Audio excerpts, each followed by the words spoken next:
The iPad 10th generation was released back in 2022, and there's rumors of a new iPad 11 coming out later this year, but the question that some people have is whether the iPad 10 is still worth it in 2024. Well, let's talk about it.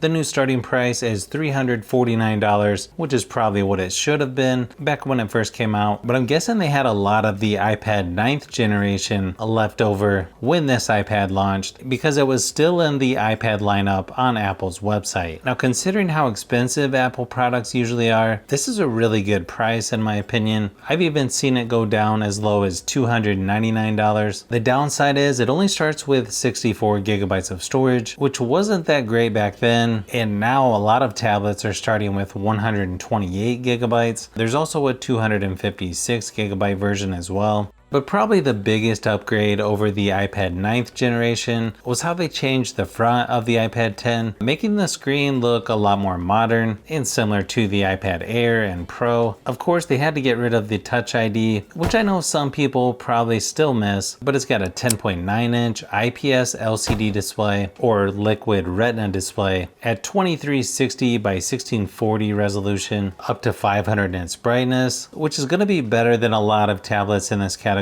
Overall, I think it looks really good in person, especially when compared to other tablets in this category. Now, when it comes to battery life, when I ran my typical battery drain test, this lasted about 5.5 hours at 100% screen brightness, which is pretty typical for iPads that I've tested. Not going to be the best, but it should last about double that if you turn the screen brightness down with mixed usage. It's got 20-watt fast charging, so not as fast as some of the Samsung tablets, but the nice thing is they upgraded the port to USB-C instead of Lightning, which is actually a huge upgrade in my opinion. It's just always nice to be able to use the same cable from my Android phone on an iPad if I need to. Plus, something that's not very common on tablets in this category, it's got video out, so you can use an HDMI adapter to connect to a projector, TV, or external monitor without having to mess with Wi-Fi connections. You've also got the option of USB-C accessories like external drives, flash drives, or of course if you have a Mac, it's super easy to use AirDrop to copy over files from your iPad to your Mac if you need to.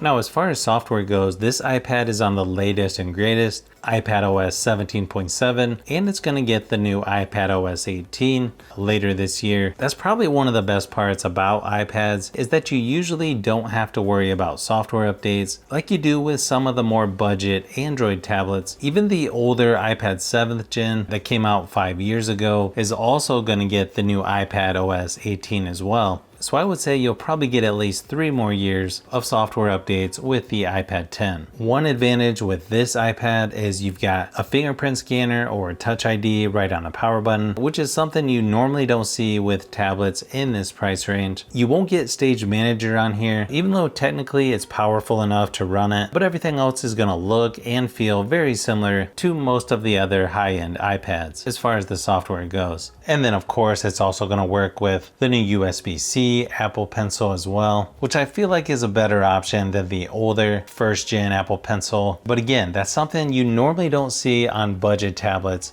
Typically, when you talk about tablets in this category, performance is usually one thing you have to sacrifice, but not with this iPad. Even 2 years later, everything feels really nice and smooth. I don't see any hint of lagging or slowing down. If you compare the performance on this versus some of the other tablets in this price range, this is still one of the best options out there. You can even edit 4K video on this iPad if you need to. You can also play games like PUBG Mobile and Asphalt Legends Ultimate with pretty good graphics and higher frame rates compared to the competition. I think it would take a lot to push this iPad to its limits when it comes to performance for most people.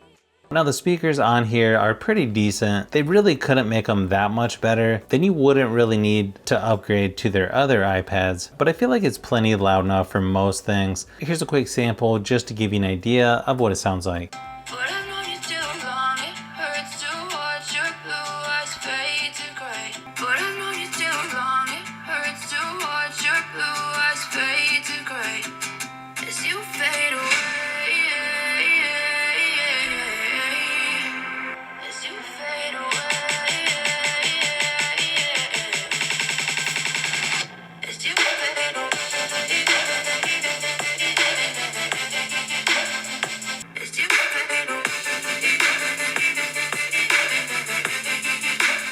As far as cameras go, you've got a 12 megapixel wide angle on the back, 12 megapixel ultra wide on the front, which is on the long edge now, so this would be a little better when it comes to Zoom meetings, FaceTime, or other video conference calls. Another thing this iPad has that most other tablets don't compared to other tablets in this category is you can shoot up to 4K 60 frames per second for video recording.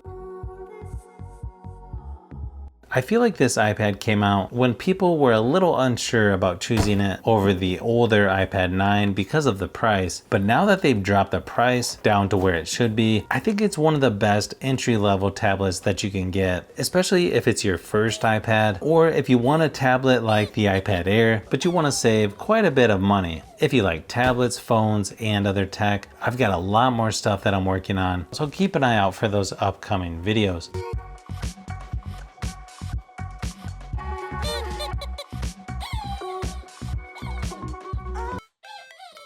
So if you've made it this far into the video, you may want to say thanks by subscribing, and don't forget to give a thumbs up if this video was helpful. This is Brian from Fishby Productions. Thanks for watching, and I'll see you on the next one.